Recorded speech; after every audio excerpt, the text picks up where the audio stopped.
Siyempre, para sa akin napakahalaga ng araw na ito kasi ito po yung unang palalabas ng My Contrabida Girl sa press preview. So, lahat kami sobrang excited. Kagabi, nag-uusap-usap pa kami. And we're just so glad na ito na, dumating yung time na ipalalabas na siya and magaganda naman yung mga feedback. Siyempre, kinakabahan ka ba kasi parang lead talaga kay Rian dito sa pelikula. Kumbaga kung whatever happens sa pelikula, parang sa iyo nakasama. Well, ang importante dyan, siyempre, totoo naman nape-pressure din kami, pero sa totoo lang ako, mas excitement yung nararamdaman. Mas excited ako. And yung sinasabi ninyo na kung nakasalalay sa amin itong pelikula ko, hindi naman mahalaga sa amin. Yung mahalaga sa amin, para po sa amin nagtrabaho po kami na maayos, pinaghirapan po kami namin. And wala na in-offer po namin sa ako, in-offer ko ito itong pinaghirapan namin yung pelikula sa Panginoon. Ba't wala si Rian?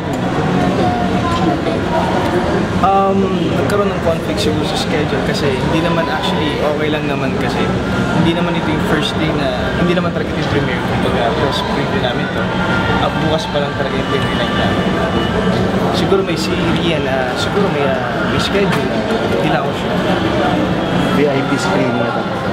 yes Ba't wala kang kasama? okay May taping?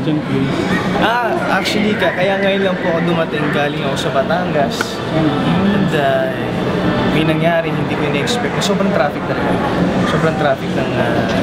inabot namin kanina sa Alabang kaya wala akong date wala akong date Pero bukas lang may date. Si Rian of course.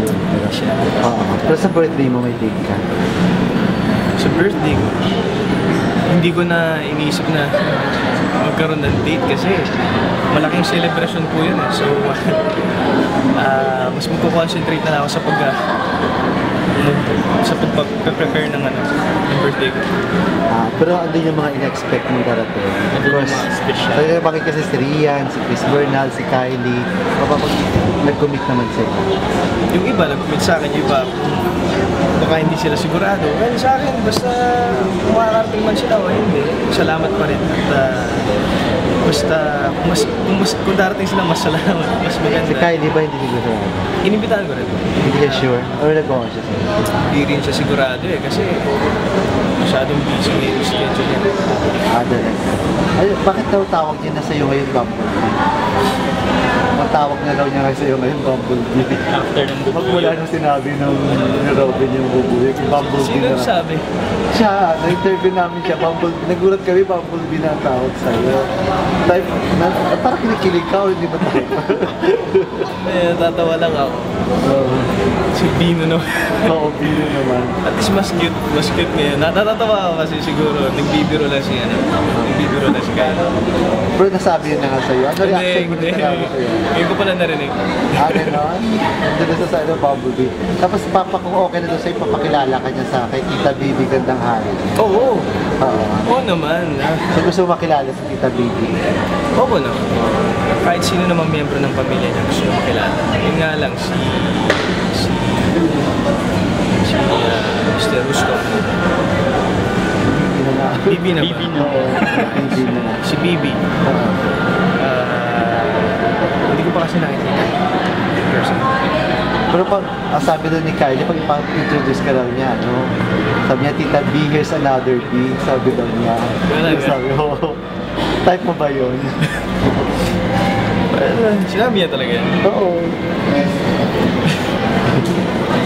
Dating si Kylie ganun talaga yung pagbiro, tsaka parang bibiro lang siya, tsaka cute naman dating. Oo nga, so type mo ba yung ganun yung okay lang, pagbibira? okay lang. Kinikilig ka ba sa ganun? Sa ganun yan. Basta gusto mo yung Bumblebee ka sa bubuyo. Bumblebee ka. Ano ka? Flower. Queen bee.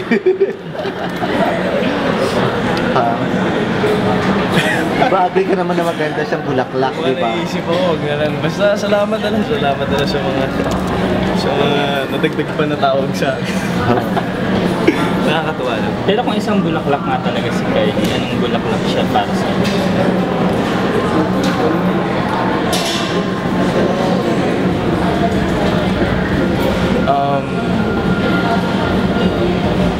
Orchids. Orchids. Kasi siya yung tipo na kailangan alagaan. Mahal.